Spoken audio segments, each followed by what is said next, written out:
माघ महात्म्य के तृतीय अध्याय की यह कथा वशिष्ठ जी द्वारा राजा दिलीप को सुनाई गई एक दिव्य घटना है जो माघ स्नान की अपार शक्ति को उजागर करती है। पद्म पुराण के उत्तरखंड से ली गई यह कथा छोटे छोटे पापों के भयानक फल और उनके निवारण की सरल विधि बताती है।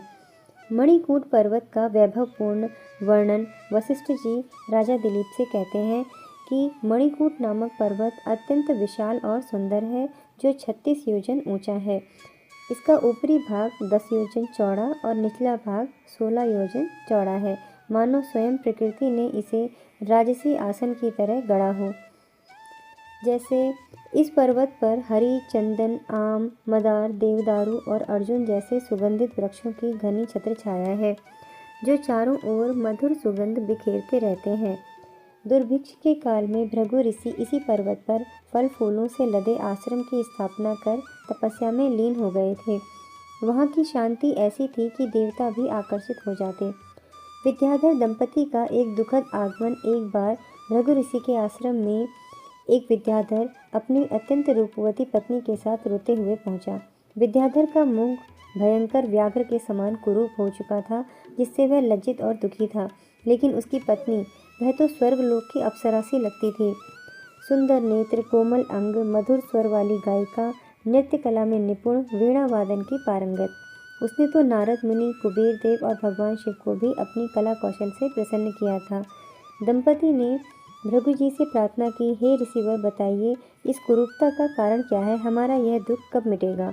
दिव्य दृष्टि से पाप का उद्घाटन भृगु ऋषि ने अपनी दिव्य दृष्टि से विद्याधर के पूर्व जन्म को देखा और कहा, तुम्हारा यह रूप माघ मास की एकादशी व्रत के दौरान द्वादशी तिथि आने तक तेल लगाने के महापाप का फल है। यह छोटा सा पाप प्रतीत होता है किंतु इसका फल अत्यंत भयंकर होता है।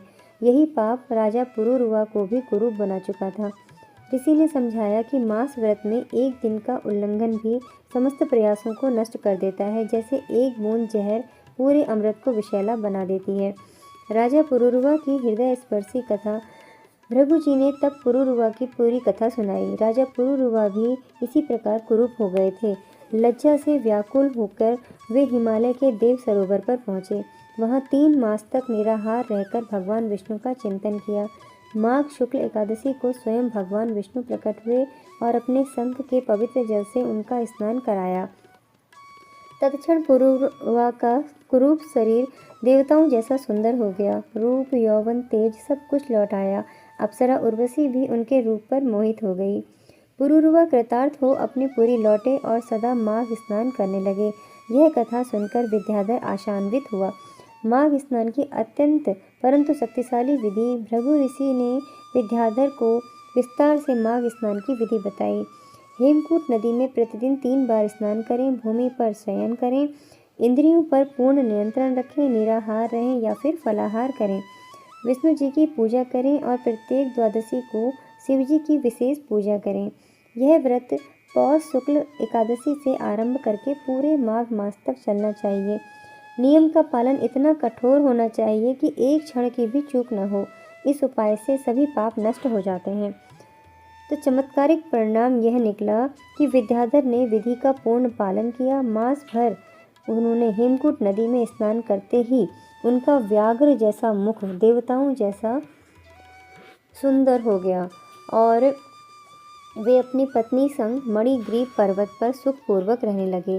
भृगु ईवा नदी पर लौटे और वशिष्ठ जी ने राजा दिलीप को उपदेश दिया कि हे राजन, माघ स्नान से पाप, दरिद्रता, रोग सब नष्ट हो जाते हैं।